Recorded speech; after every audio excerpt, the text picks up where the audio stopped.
دو گناہ ایسے ہیں شریعت میں، صرف دو گناہ جن کے بارے میں فرمایا اگر تم وہ باقی کا تمہیں عذاب ملے گا، جہنم ملے گی، یہ ہوگا۔ دو گناہ ایسے ہیں جن کے بارے میں فرمایا تم سے اللہ جنگ کرے گا، اگر یہ گناہ کرو گے تو اللہ تم سے، بول کے بتائیے، اللہ تم سے جنگ کرے گا، جنگ کرے گا اللہ۔ کون سے؟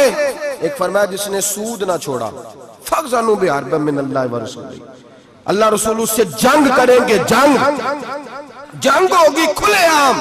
اگر تو سود نہیں چھوڑتا تو تیاری کر لے، اللہ اور اس کا رسول جنگ کریں گے۔ سکون کیسے ہو سکتا ہے؟ تیری جنگ لگی ہوئی اللہ رسول کے ساتھ۔ اور دوسرا فرمایا من عاد لی ولیًا فقد آذنتہ بالحرب، صحیح حدیث ہے، نبی پاک نے فرمایا، رب فرماتا ہے جس نے میرے کسی ولی سے دشمنی کی، جس نے میرے کسی ولی سے دشمنی کی، اللہ فرماتے ہیں میرا اس کے خلاف اعلان جنگ ہے، میں جنگ کروں گا۔ میرا ولی اور تو دشمنی کر جائے، اللہ کے ولیوں سے بدگمانی کرنا۔ رب حضرت بہاءالحق نقشبند بخاری رحمت اللہ علیہ شیخ ہے سلسلہ نقشبندیہ، اور کیا بات ہے صوفی، کیا بات۔ یہ مرید تھے حضرت امیر کلال سے، کہتے ہیں جب میں پہلے دن بیعت ہونے گیا تو حضرت امیر کلال رحمت اللہ تعالی علیہ مرید کچھ ساتھ تھے، تو ان کے ساتھ تھا کشتی کا مقابلہ ہو رہا تھا کھاڑے میں۔ حضرت بہاءالحق نقشبند بخاری کہتے ہیں میں بخارے سے گیا سفر کر کے، اور جب بابا دیکھا تو میں نے کہا اوہو میں کہاں آ گیا، یہ کدھر آ گیا۔ اس کو میرا خواہش تھا جب میں آتا تو یہ قرآن پڑھ رہا ہوتا، درود شریف پڑھ رہا ہوتا، مجلس واعظ منعقد ہوتی، اوہ کی ضربیں لگ رہی ہوتی، اور پگڑی ہوتی بڑی حسین، جبہ ہوتا، تو یہاں تو صرف سادے کپڑے ہیں، ٹوپی بھی کوئی نہیں سر پہ۔ کہتے اب سوچا رات تو رہ نہیں ہے، چونکہ اتنا لمبا سفر کر کے آیا ہوں، واپس جا بھی نہیں سکتا، یہاں ٹھکانہ بھی کوئی نہیں۔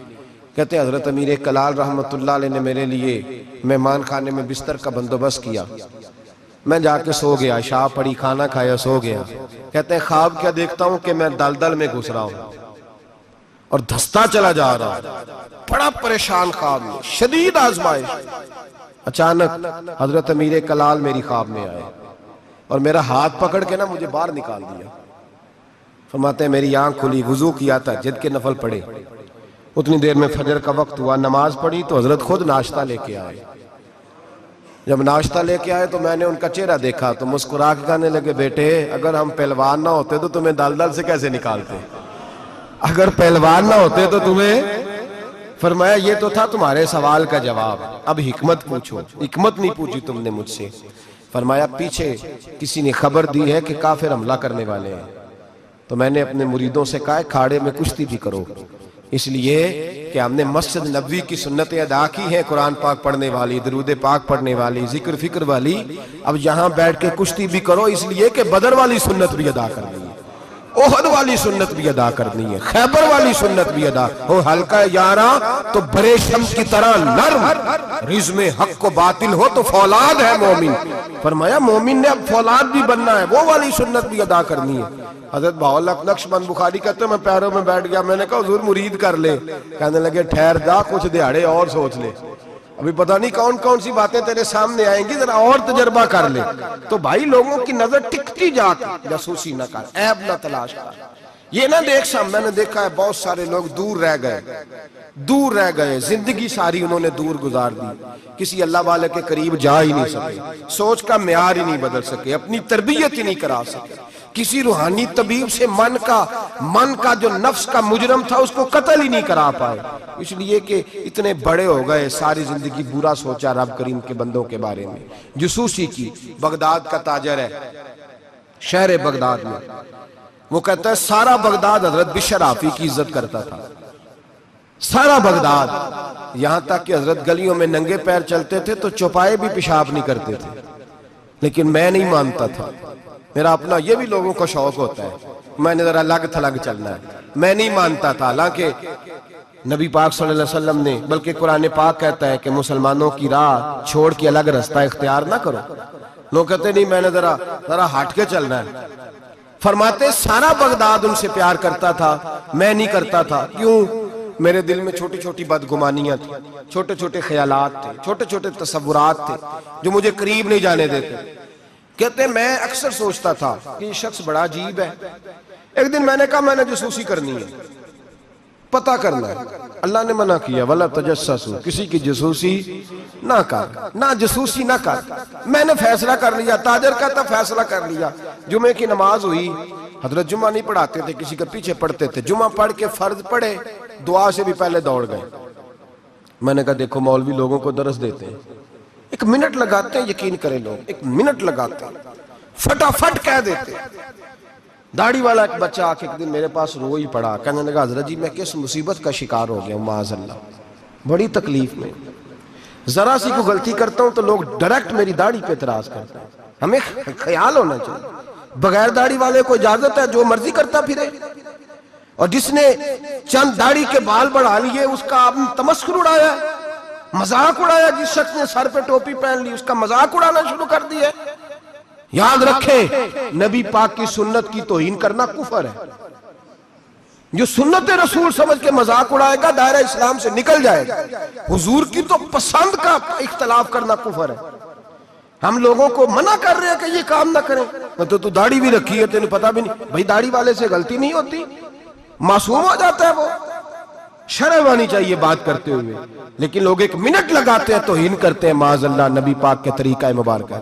ہمیں خیال ہونا چاہیے ہم کیا کر رہے ہیں. اپنی آنکھ کا ہمیں شیطیر نظر نہیں آتا، اور سامنے لگا ہوا ایک لائن بھی پینسل کے ساتھ وہ بھی ہمیں چبھنے لگ جاتی ہے.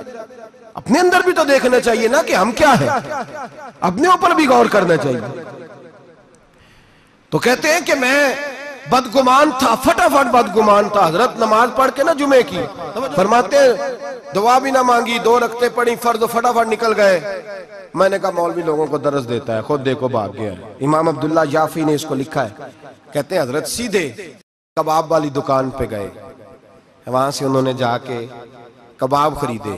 تو میں نے کہا اس کو بھوک نے ستایا ہے، دیکھو لوگوں کو صبر کا درس دیتا ہے، اور خود اس سے یہ نہیں ہو سکا کہ سنت نفل پڑھ کے چلا جاؤں.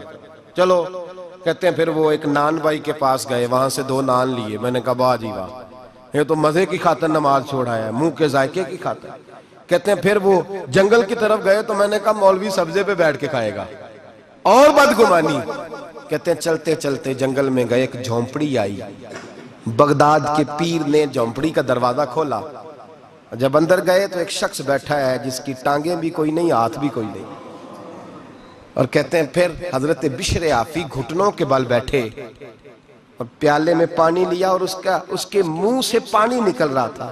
کوئی اور ہوتا تو گھن کرتا. کپڑا بچھایا اور پھر روٹی کے لقمے توڑ توڑ کے منہ میں ڈالے. کہتے ہیں میں کانپا اس وقت جب وہ شخص کہنے لگا حضرت جی 19 سال ہو گئے، اب ہر روز روٹی کھلا کے جاتے ہیں، ہر روز روٹی کھلا کے جاتے ہیں، کپڑے بدلتے ہیں، میرے گھر کا کام کرتے ہیں. کہتے ہیں میں رونے لگا. اتنا بڑا شخص.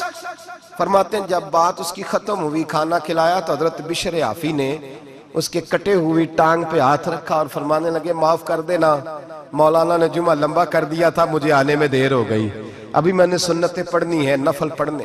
فرماتے ہیں میں رو پڑا، میری چیخ نکل گئی، اور میں حضرت بشر عافی کے قدموں میں ہاتھ رکھ کے کہنے لگا، میں نے کہا بابا جسے میں تیری غلطی سمجھتا تھا وہ تو تیرا سب سے بڑا کردار ہے، جس پر میں جاسوسی کر رہا تھا وہ تو اعلیٰ درجے کی تیری ولایت ہے. آج سمجھ آئی ہے کہ بغداد کے جانور بھی تیرا ادب کیوں کرتے ہیں. تو اللہ کی مخلوق سے پیار کرتا ہے تو بے زبان مخلوق بھی تیری تابعدار ہو گئی. آج سمجھ آئی ہے. آج او بھائی کچھ تو مجبوریاں رہی ہوں گی، یوں ہی کوئی بے وفا نہیں ہوتا. 1 منٹ میں جاسوسی کرنا، عیب بیان کرنا، عیب جوئی کرنا، عیب گوئی کرنا، نہ کسی کے حال پہ طنز کر، نہ کسی کے غم کا مذاق اڑا. وہ جسے چاہے جیسا نواز دے، وہ جسے چاہے جیسا نواز دے، وہ جسے چاہے جیسا نواز دے. یہ مزاج لطف رسول ہے. کوئی آیا لے کے چلا گیا، کوئی عمر بھر بھی نہ پا سکا. میرے مولا تجھ سے گلا نہیں، یہ تو اپنا اپنا نصیب ہے، یہ تو اپنا اپنا نصیب ہے، یہ تو اپنا اپنا نصیب ہے. بھائی سمجھے، بدگمانی نہ کر، جاسوسی نہ کر، پردہ پوشی کر. تجھے کسی کا عیب نظر آئے تو چھپایا کر. یقین کریں لوگ بیٹیوں کی باتیں کرتے ہیں، بیٹیوں کی باتیں کرتے ہیں.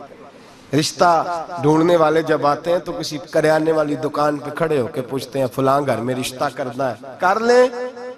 ڈرتے نہیں، کامتے نہیں، بات کرتے کلیجہ منہ کو آتا ہے. لوگ کہتے ہیں نہ کرنا، اس کا ابا بڑا بد زبان ہے، اس کے گھروں سے اونچی. تو پتہ کیا کر رہا ہے؟ بیٹی کے بارے میں بدگمان کر رہا ہے. بیٹی کے بارے میں نہ کرنا، ان کے گھر میں فلاں. بیٹی کے بارے میں تو نے سوچا ہی نہیں، کیا بات کر دی تو نے؟ بیٹیاں تو برابر ہوتی ہیں، ایک جیسی ہوتی ہیں. نہ کرنا، ان کے گھر میں تو روٹی صحیح طرح نہیں پکتی. لوگ یہاں تک بدگمانی، جاسوسی، یہاں تک بدبو پھیلاتے ہیں معاذ اللہ. خیال نہیں کرتے ہم کیا کہہ رہے ہیں، سوچتے نہیں. میرے رسول پاک، میرے محبوب دو عالم، نبی رحمت، نور مجسم کا انداز تو دیکھ میرے بھائی. ہم تو وہ عیب بیان کر رہے ہیں جو ہے ہی نہیں. اور آمنہ کے لال کا طریقہ کیا ہے؟ جس طرح ماں بیٹی پہ چادر نہیں ڈالتی اور کہتی ہے نہیں میری بیٹی ہے، نہیں میرا بیٹا ہے. اماں وکیل بن جاتی ہے بچوں کی. میرے رسول کا طریقہ دیکھیں، لفظوں کا حسن دیکھیں. فرمایا من ساتر مسلمن، فرمایا میرے مومن سے غلطی ہو جائے تو اس کی پردہ پوشی کر. جس طرح ماں بچوں کے بارے میں بات کرتی ہے، رسول پاک اس سے بڑھ کے امتی کے بارے میں بات کر رہے ہیں. فرمایا من ساتر مسلمن، من ساتر مسلمن، کون ہے جو میرے مسلمان کی پردہ پوشی کرے؟ کون ہے جو گناہ دیکھ کے معاف کرے؟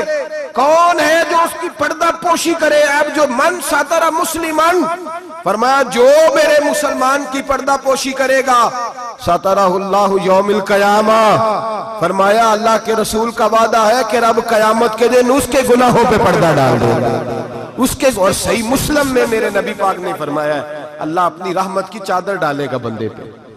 اللہ اپنی رحمت کی جو اس کی شان کے لائق ہے، اور چادر کے نیچے اس کو چھپا کے اللہ پوچھے گا. جو لوگوں کے عیب چھپاتا رہا، کس طرح چھپائے گا؟ وہ بھی وضاحت دوسری جگہ پہ. فرمایا اس پہ چادر ڈال کے، جس طرح دو لوگ چادر میں چھپ کے سرگوشی کرتے ہیں، رب کریم پردہ ڈال کے پوچھے گا یہ گناہ کیا تھا؟